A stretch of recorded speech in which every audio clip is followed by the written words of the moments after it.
At my father's retirement event, my sister tapped her glass. We all agreed. I'll take the company. He gets the archives. Everyone applauded. By sunrise, the core systems, tools, and IP were gone. I didn't want to be there.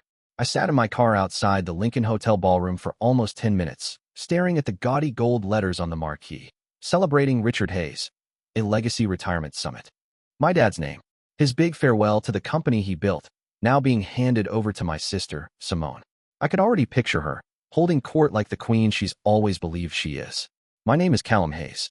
I'm 35 years old, a software engineer based in Denver, and the truth is, I hadn't been to one of these family events in over a year. Every time I show up, I feel like a background prop, someone to fill a seat or smile politely while Simone basks in the spotlight. But this time, I couldn't wriggle out of it. It was too important, according to the 3 guilt-laden voicemails from my mother. I grabbed the vintage bottle of port I'd brought, a silent peace offering, or maybe just a shield, and headed inside. The ballroom looked like something ripped from a corporate brochure.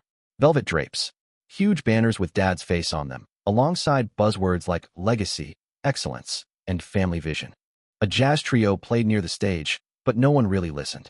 Most people milled around the buffet, networking like they were still at a trade show. Callum.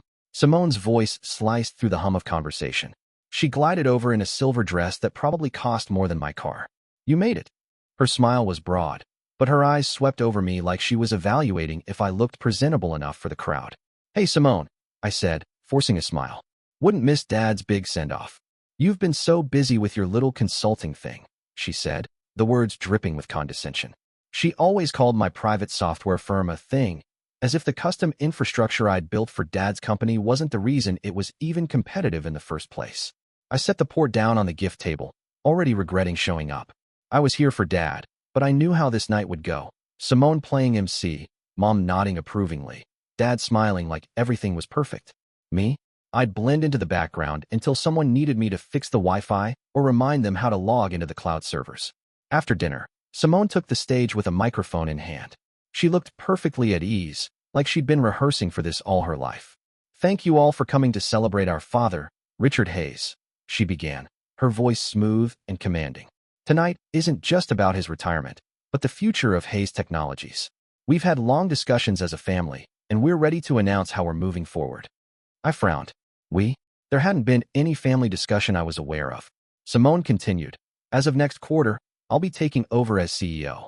And to honor all the work my brother Callum has done, we've decided he'll handle our archives and family history. Every legacy needs someone to curate the story. The applause was instant and deafening, as if she'd just declared something inspirational. My face stayed neutral, but inside I felt like I'd been slapped. Archives. I'd built the core systems, the very software their entire operation depended on, and I was being demoted to a family historian? I let the silence stretch before I finally stood, my chair scraping against the floor. Fair enough, I said, my voice calm but carrying across the room. I'll just reclaim what I built. The room went still. Simone's smile faltered. Dad blinked at me from the head table. I didn't wait for a reaction. I nodded politely to the guests around me, grabbed my coat, and walked out. My hands were steady as I pushed through the hotel doors into the cold night air. If anything, I felt lighter. They wanted to turn me into a footnote. That was fine. They'd just forgotten one thing. Every system they relied on still had my fingerprints on it. And tomorrow, they'd remember. The next morning, I parked outside Hayes Technologies' downtown office building, a sleek glass and steel monument to my father's ego. My consulting team had already arrived. I called them on the drive home last night, and they didn't ask questions. They knew the drill. I wasn't sabotaging anything. I was reclaiming what was mine. We moved fast. No shouting, no drama, just quiet efficiency. My lead engineer, Devin, nodded at me as we entered the server room. Everything's ready, Callum. Just say the word. Start pulling the proprietary builds, I said, unrolling my laptop from its case. Everything under my licensing contracts gets taken offline. The rest stays. Within minutes, the familiar hum of servers started to sound different.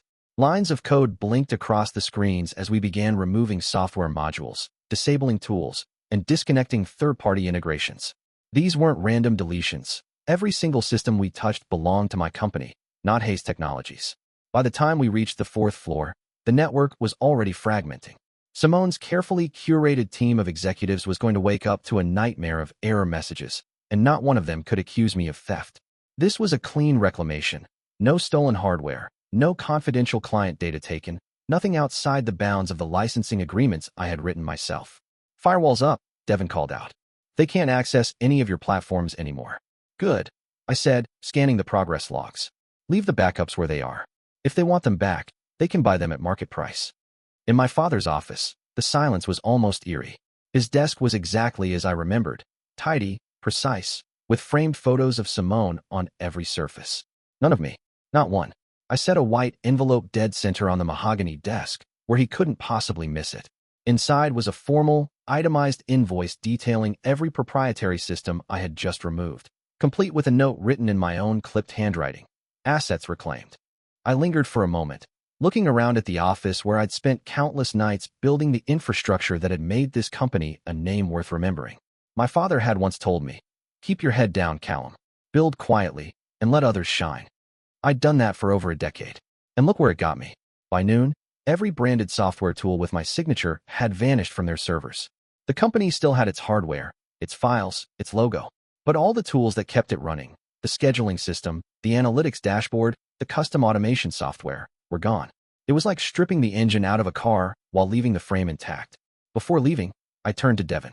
"We're done here," I said. "Let's go." As I walked out of the building, I felt no regret, only clarity. If they thought I'd accept being reduced to a footnote, they were about to learn just how much of the company's foundation they'd taken for granted. By the time I got home, the group chat had exploded. Dozens of messages, all caps, frantic screenshots of error pages, and Simone's name popping up every few seconds. "Simone, what the hell is happening with the servers? Mom, your father says the email system isn't working. Did you do something, Callum? Simone, don't ignore me. We have clients calling nonstop." I tossed my phone on the kitchen counter and made a sandwich. The sound of bread tearing felt calmer than anything on that screen. 10 missed calls came in before noon.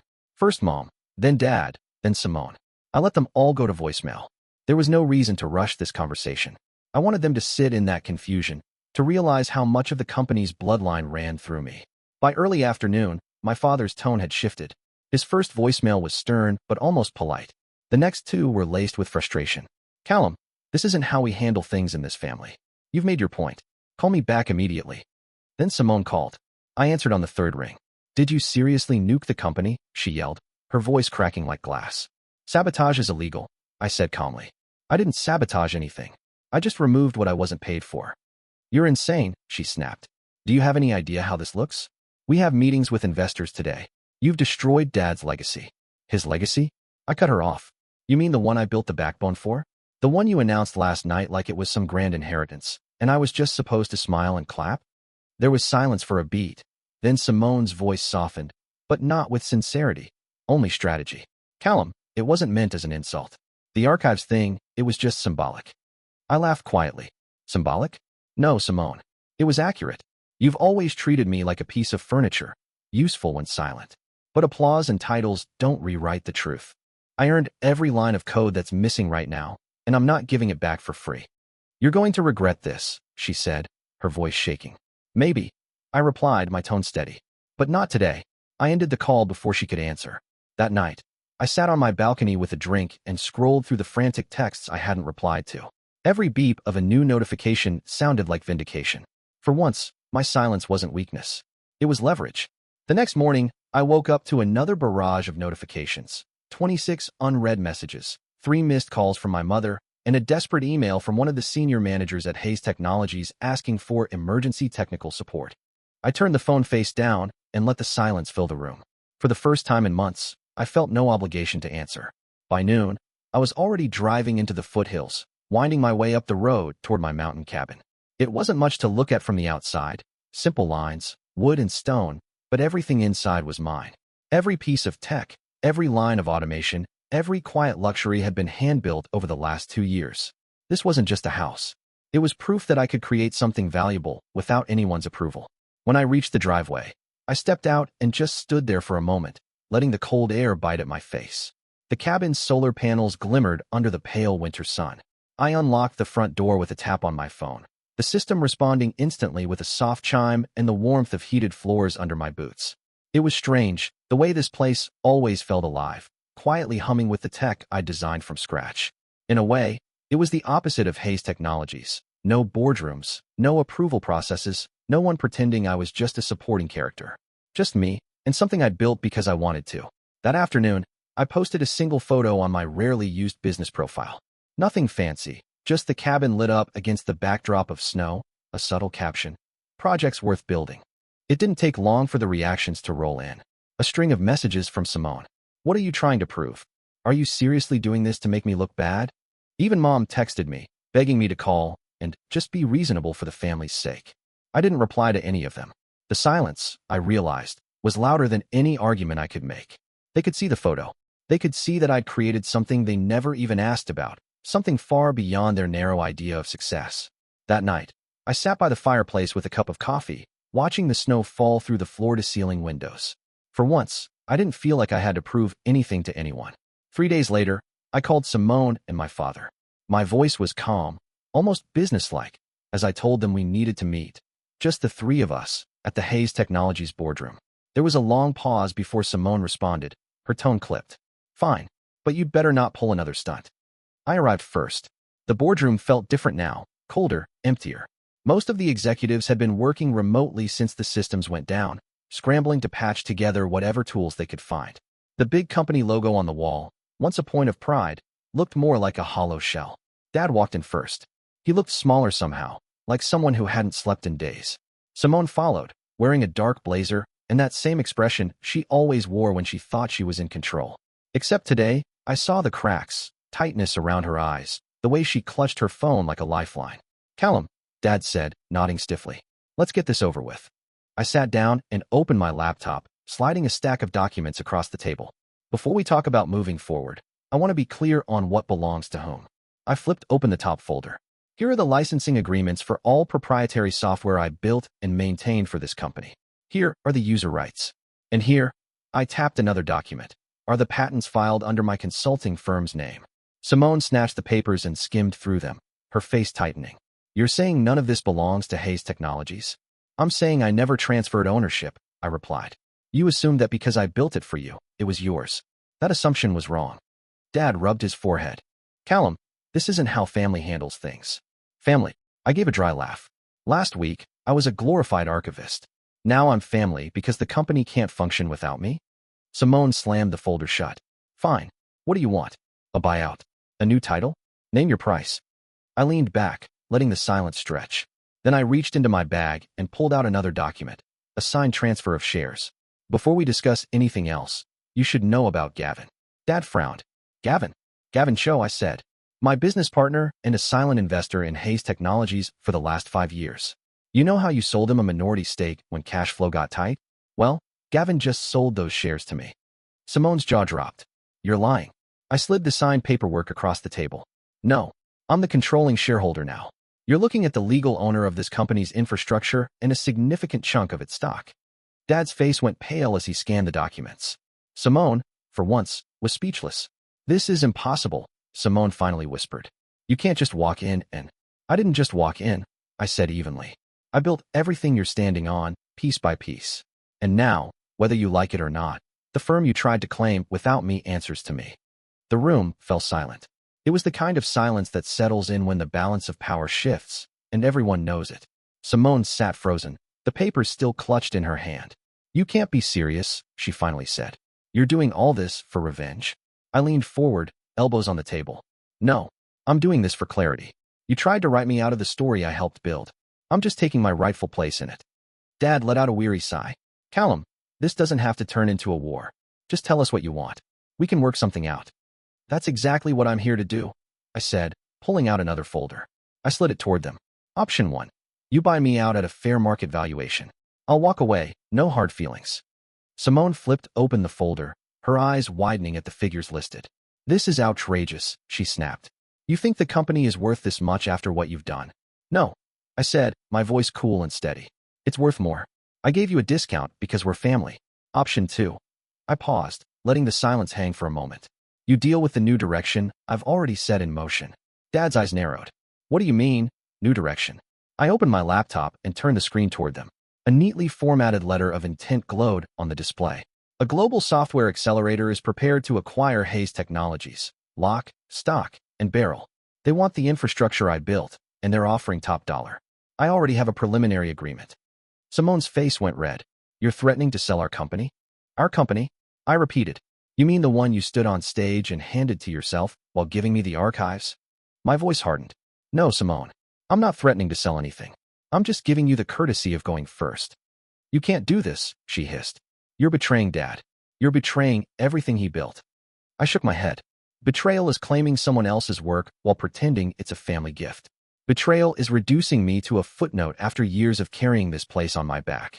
Dad looked at me, his expression heavy with something that wasn't quite anger, more like realization. What is it you really want, Callum? My part, I said simply. The part you all assumed I'd give up for free. Simone slammed the folder shut and shoved it back toward me. You're insane if you think I'm going to sign anything. I stood, gathering my papers slowly. That's your choice. But the offer isn't going to get better. I'll give you 72 hours. After that, I move forward without you. As I walked out of the boardroom, I didn't feel triumph or anger, just a cold certainty. For once, I wasn't asking for a seat at their table. I was setting my own. The 72 hours passed without a word from Simone or Dad. I half expected a last-minute call, some panicked plea to negotiate, but nothing came. Instead, I woke up on the fourth morning to a stream of emails from former Hayes Technologies executives, resignation letters, each one polite but pointed. By noon, 5 of the company's top engineers had signed contracts with my consulting firm. They weren't following me out of loyalty. They were following the tools. I owned the software that ran their daily operations, and without me, Hayes Technologies was a sinking ship. By the end of the week, the board had started fracturing. Simone tried to rally what was left of the leadership team, calling emergency meetings and throwing out vague promises of rebuilding from the ground up. But no one trusted her vision. They'd all seen how quickly the company collapsed once my systems were removed. The investors wanted answers. Simone had none. When I got a text from her late Friday night, it was as desperate as it was predictable. Callum, we need to talk. Please. I didn't respond. A few days later, the official acquisition process began. The global software accelerator I'd spoken to, Haven Labs, moved fast. They weren't just buying Hayes Technologies for parts. They wanted to overhaul it completely, using my platforms as the backbone for their expansion. Simone's dream of being CEO crumbled before it ever began. Dad called me once during that time. His voice sounded worn, like someone who had aged a decade in a single week. Callum, he said quietly, I didn't realize how much of this company was you. We underestimated you. For a moment, I almost softened. Almost. Then I remembered the look on Simone's face when she told that ballroom I'd be handling the archives. I know, I said simply. Then I ended the call. By the time the acquisition was finalized, Hayes Technologies was no longer the family business it had been. Simone was pushed into a consulting role at a new company formed from the leftovers. I walked away with a payout large enough to never think about money again, and zero desire to stay involved with what remained. One last email came from Dad. We underestimated you. That won't happen again. I stared at it for a long moment before clicking delete. There was nothing left to say. I didn't feel victorious. I didn't even feel angry anymore. What I felt was something heavier, something quieter, like the final brick of a wall being set in place. I was done. Winter came early in the mountains that year. By late November, my cabin was surrounded by snow, the kind that muffled every sound and made the world feel miles away from anything resembling noise or drama. I spent my mornings watching the frost crawl across the windows and my evenings sitting by the fireplace, letting the quiet settle into me like a second skin. One afternoon, I came back from a long hike to find a package waiting on the porch. The return address was from Gavin. I carried it inside, brushing the snow off my jacket, and opened it on the kitchen counter. Inside was a brass plate, heavy and simple, engraved with the words, "Built by Callum, unclaimed by anyone else." I stood there for a long moment, just staring at it. Gavin had always been more than an investor. He was the one person who seemed to believe in my work without strings attached. I couldn't help but smile as I mounted the plate above the fireplace. It gleamed in the firelight like a final statement, one that needed no explanation. My phone buzzed on the table. A text from Mom. "We miss you. The house feels empty without you." I didn't reply, not out of cruelty, but because I finally understood something. Silence wasn't loneliness. It was freedom. Every call I didn't take, every argument I refused to engage in, was another brick pulled out of the weight I'd been carrying for years. Most days, I worked on personal projects. A new smart home module, a security system that integrated with the cabin's energy grid, even a custom program to track the weather shifts in real time. There was no board, no CEO, no one to tell me what my role should be. Just me, building things that mattered to me alone. One evening, as I sat on the porch with a mug of coffee, I thought about what legacy really meant. It wasn't about family summits or company banners. It was about ownership of your work, your choices, your worth. For the first time in my life, I wasn't chasing their approval. I wasn't a supporting character in Simone's story or Dad's empire. I was my own name, standing alone but solid. And that was enough.